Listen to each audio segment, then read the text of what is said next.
I had a little problem with Tim Cook yesterday. I said to him, Tim, you're my friend. I treated you very good. On Apple, you said this morning that if they don't make their iPhones in the U.S., you're going to hit them with a 25% tariff. On April 30th, 2025, the unthinkable happened. President Donald Trump publicly threatened Apple with a 25% tariff on every iPhone not assembled on U.S. soil. A move so seismic it sent shockwaves through global markets and left industry insiders scrambling for answers. What nobody foresaw was Apple's immediate response, shutting down its remaining U.S. assembly lines and accelerating a mass shift of production overseas. If you think this is hyperbole, stay tuned. Tim, you're my friend. I treated you very good. But now I hear you're building all over India. I don't want you building in India. Because the full story reveals a high-stakes clash between political theater, supply chain realities, and the future of American manufacturing. At its core, Trump's tariff ultimatum and Apple's dramatic retreat illustrate why this showdown matters now more than ever. Beneath the headlines lies a $3 trillion tech titan facing its biggest existential threat in decades, and a president willing to weaponize trade policy as political theater. We are going to be imposing a 25% increase. We're going to bring it from 25% to 50%. The outcome will determine not only where your next iPhone is built, but whether America can still claim leadership in advanced manufacturing. Just a few years ago, Apple symbolized the pinnacle of U.S. innovation. From Steve Jobs' garage designs to Tim Cook's transformation into a global supply chain juggernaut, iPhones, iPads, and Macs were made in America, if only in our imaginations. In reality, Apple's largest factories have long stood in Zhengzhou and Shenzhen, with Foxconn's sprawling campuses cranking out millions of devices daily. Yet Apple's brand has always retained an aura of American ingenuity, and Cook has teased incremental U.S. investments, after-the-fact public relations gestures designed to mollify critics. Then came May 23, 2025, when Trump, on stage at a political rally, looked straight at the camera and thundered that Apple would face a 25% levy on every iPhone imported unless Tim Cook moved assembly home within 90 days. He doubled down days later with threats of a 50% tariff starting June 1st, reigniting fears of a renewed trade war with China. That ultimatum was the spark that lit a powder keg. Within hours, Apple's stock plunged 8% on the news, a paper loss exceeding $200 billion in market value. And major Chinese suppliers like Luxshare and Gore-Tex saw their shares tumble as much as 2.5% in early trading. Analysts at Bank of America warned that the proposed levies could shave $15 billion off Apple's annual profits, while Wedbush's Dan Ives called it the clearest threat since Jobs' passing. Behind these headlines are real lives on the line. Apple directly employs some 80,000 American workers in retail and corporate roles, but its suppliers in the U.S. Machining shops, component assemblers, logistics fleets employ hundreds of thousands more. In places like Austin, Texas, and Elk Grove Village, Illinois, entire communities have built their economies around small supplier facilities that feed into Foxconn's plants. Now, those factories face closure or conversion to lower-tech operations, putting up to 150,000 jobs at risk within a matter of months. Picture entire neighborhoods where the morning coffee lines dry up and lunch-hour diners empty out. Families forced to choose between retraining and relocation. As Apple retreats, competitors circle like sharks. Samsung's Galaxy line and Google's Pixel range have already seen a 6% uptick in U.S. pre-orders, according to consumer intelligence research partners, as wary buyers rush to lock in devices that won't carry a hefty tariff premium. In India, Foxconn and Tata Electronics are ramping up capacity, promising Apple a lifeline with lower labor costs and tax incentives that make up for a 26% import duty on Indian-made iPhones. A tariff India has temporarily paused amid trade talks with Washington. But Trump's gambit triggered more than just corporate maneuvering. It invited legal fireworks. Within days of the tariff announcement, Apple filed suit in the U.S. Court of International Trade, arguing that the executive branch had exceeded its authority under Section 232 of the Trade Expansion Act. A preliminary injunction was granted on May 29th, freezing the 50% tariff before it could take effect. That legal victory bought Apple breathing room, but did little to stem the broader political tide. The ripple effects extend far beyond Cupertino and Washington, U.S. Consumers now face the prospect of paying $200 to $300 more per device, squeezing household budgets already stretched by inflation. Economists at the Peterson Institute estimate that the broader trade war could shave 0.5% off GDP growth by year-end, while European and Asian partners threaten their own retaliatory measures. Everything from auto tariffs to digital service taxes. Even Japan, long a U.S. ally in free trade, is quietly pushing to negotiate exemptions for its tech exports. So what's next? Behind the courtroom overtures and media soundbites, high-stakes negotiations are unfolding. Will Apple's lobbying sway Trump's advisors? Can compromised tariffs preserve a modicum of domestic assembly? Or is this the beginning of a broader deindustrialization wave that reshapes the very idea of Made in America? One thing is certain. The next reveal will be bigger and far more consequential. Stay with us, because the real drama is just getting started. The trading floor buzz in New York has barely died down when inside sources tell us Apple's legal team has quietly scheduled a meeting with senior Commerce Department officials. An uncharacteristic backchannel that suggests Cupertino is scrambling not only for a court victory, but a political reprieve. Behind closed doors, lobbyists are circulating two proposals, one that would carve out a narrow innovation exemption for devices containing U.S.-made components, and another that shifts 10% of final assembly to U.S. soil in exchange for a phased-in tariff cap at 10% rather than 25%. If Apple can convince the White House that a token U.S. assembly footprint preserves 20,000 high-skill manufacturing jobs and yields $6 billion in state and local tax revenue over 3 years, Trump's advisors might see this as a face-saving compromise. Yet even as lawyers and lobbyists plot strategy, Foxconn has quietly sent feelers to Mexico and Vietnam, exploring site visits at 2 new industrial parks that promise a 15% wage advantage over China plus flexible zoning that allows 24/7 operations. In Taipei, Taiwan's Ministry of Economic Affairs released a statement emphasizing its commitment to maintaining a stable supply chain for Apple partners, tacitly acknowledging that Taiwanese suppliers are at the mercy of U.S. China tensions.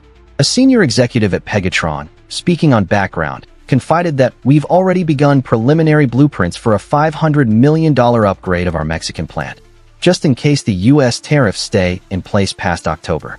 Meanwhile, the human toll in Austin and Columbus grows more urgent. At the Eagle Lake Assembly Facility outside Austin, supervisors have begun pulling in local workforce development boards to plan skills redeployment workshops, teaching CNC machining and advanced robotics maintenance to hourly assembly staff who once simply snapped screens into place. A veteran assembler, Maria Lopez, describes the mood as uneasy optimism. They say they want to retrain us, but no one's promised we'll get new jobs. We're just hoping the orders come through before the layoffs start. Supply chain analysts warn that even a partial U.S. assembly build won't insulate Apple from cost shocks. Every percentage point of American content adds roughly $12 to the bill of materials per iPhone, according to Tech Insights. Factor in logistics inefficiencies, smaller run rates, higher freight costs, delays at border crossings, and Apple's cost per unit could balloon by $25 to $30. That margin squeeze is unacceptable to investors accustomed to 38% gross profit on each device. No wonder Apple stock traded in a 3% range of volatility in the hours after talks leaked to Reuters. But don't write off the president just yet.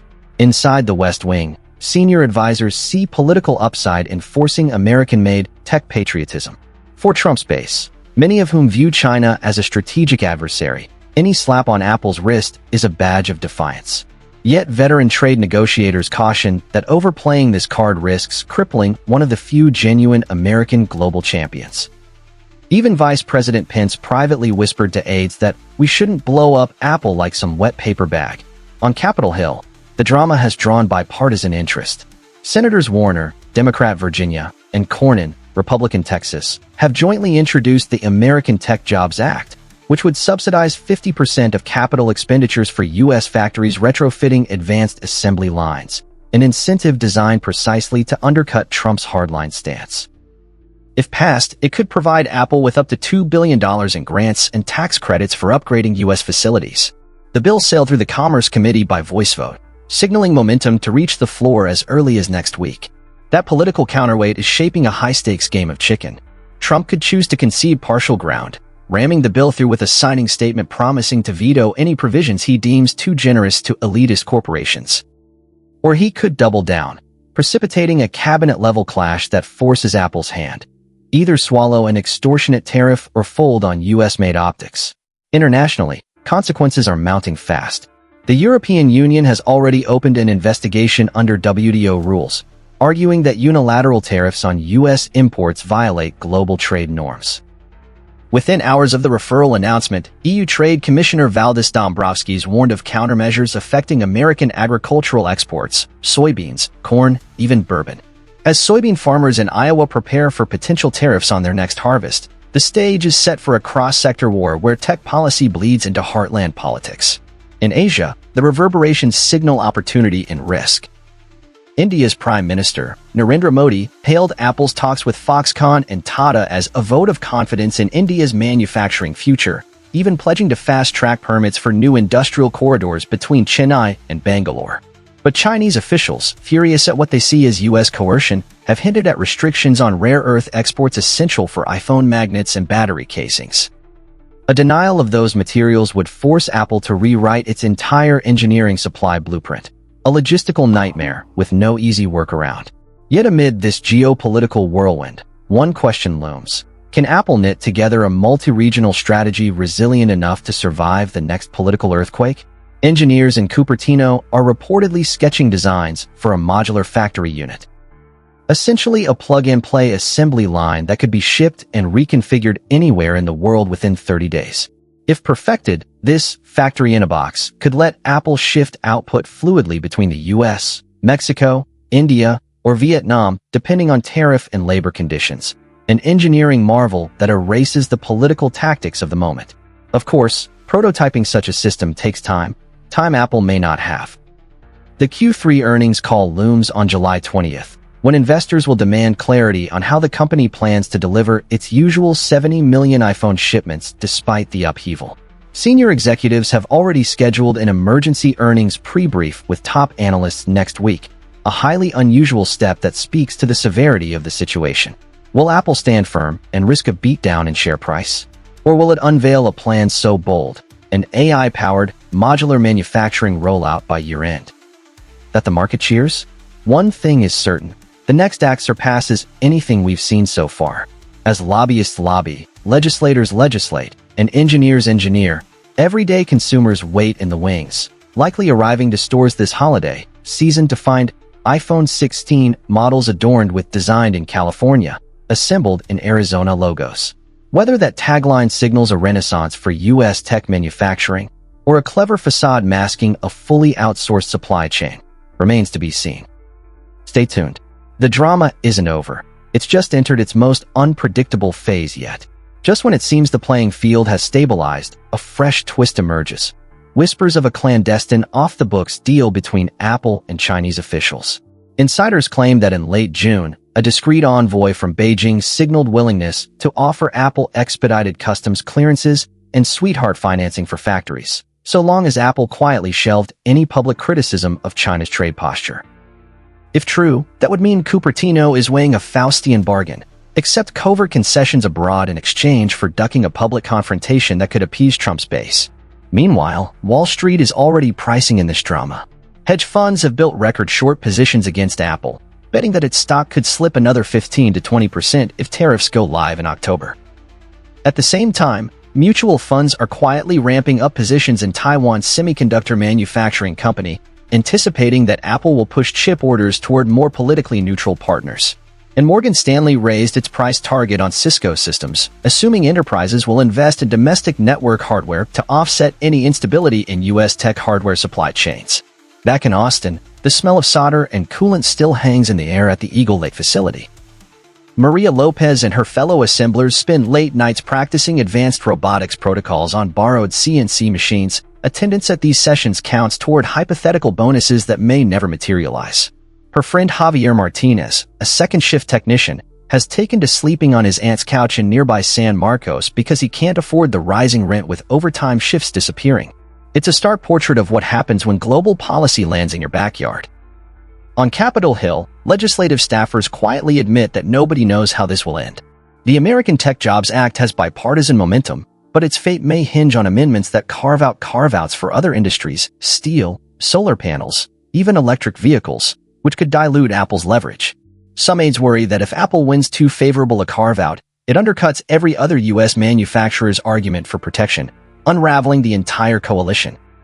In the smoke-filled backrooms, there's talk of an amendment tying Apple's relief to a pledge to invest at least $20 billion in U.S. R&D over 5 years, a high-stakes wager on innovation as the ultimate bargaining chip.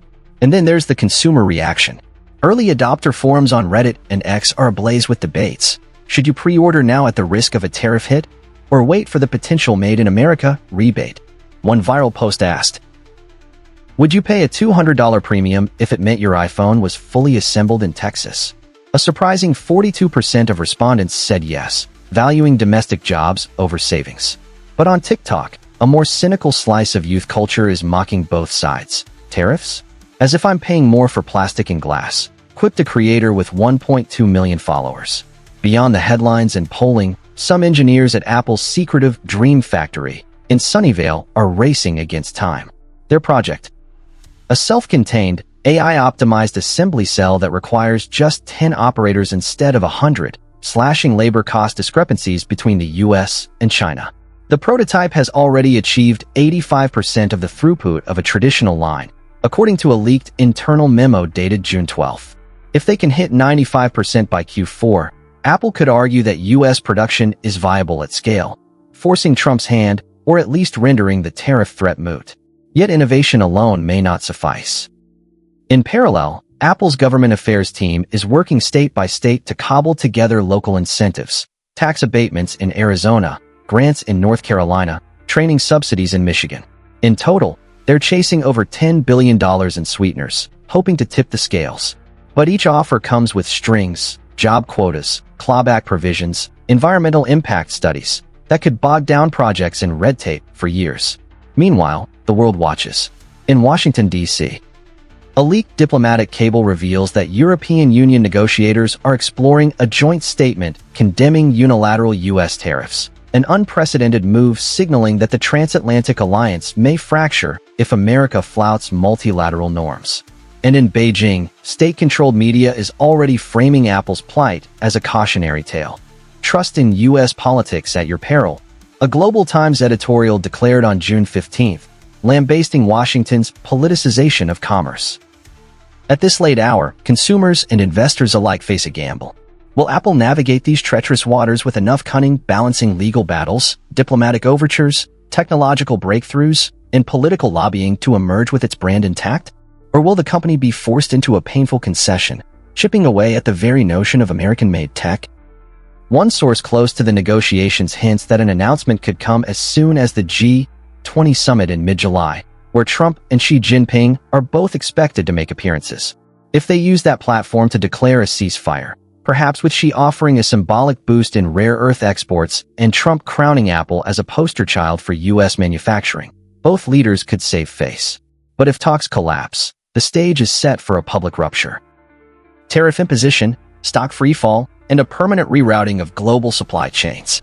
Whatever unfolds, this drama transcends tech. It's a litmus test for America's place in a world where commerce and politics are inseparable. So here's the cliffhanger. Will July's summit be the moment of détente that stabilizes the market, or the spark that ignites a full-blown trade conflagration? And yet, even with G20 on the horizon, the stakes keep escalating. Imagine this. As Apple races to finalize its factory-in-a-box prototype, workers at Foxconn's Wisconsin campus, built at a cost of $10 billion and hailed as the future of American manufacturing, are already idling on the education line, where trainees learn precision testing rather than true assembly. If Apple shifts just 10% of its iPhone output there, it would still leave 90% assembled abroad.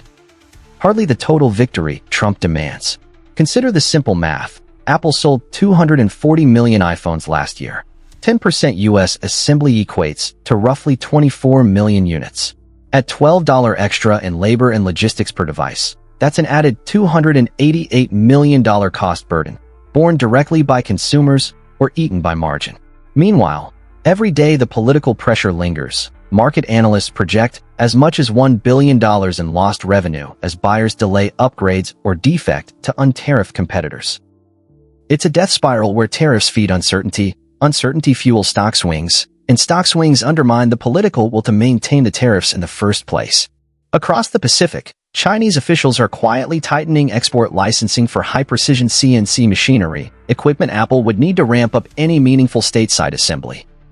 Without those machines, even a retrofitted Foxconn plant can't match the precision of its Zhengzhou lines, where annual output tops 150 million devices. Asked about the restrictions in a June 20th press briefing, China's Commerce Minister responded only that all exports comply with national security laws. A deliberately vague answer that leaves Apple's engineers guessing which tools they can actually import. Back in Washington, the politics of optics have become almost as important as the politics of policy. Trump's rallies now feature chants of "Make iPhones in America," while his social media team highlights viral videos of workers in Wisconsin welding iPhone chassis, clips filmed months ago, repurposed to stoke outrage.